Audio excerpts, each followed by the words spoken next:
อยากอยากอยากอยากกินไก่อยาก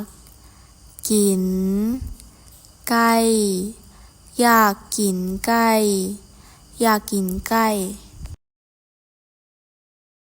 เฮียนเฮียน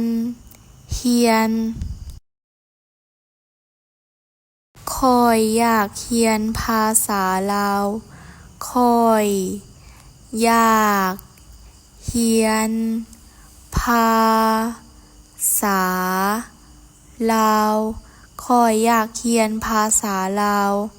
ข้อยอยากเรียนภาษาลาวซื้อซื้อซื้ออยากซื้อเรือนอยากซื้อเรือน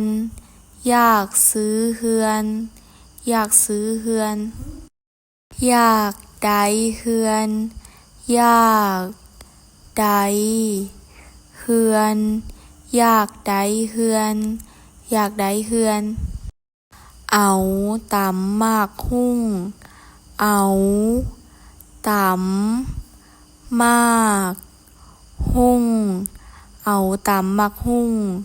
เอาตำบักหุ่ง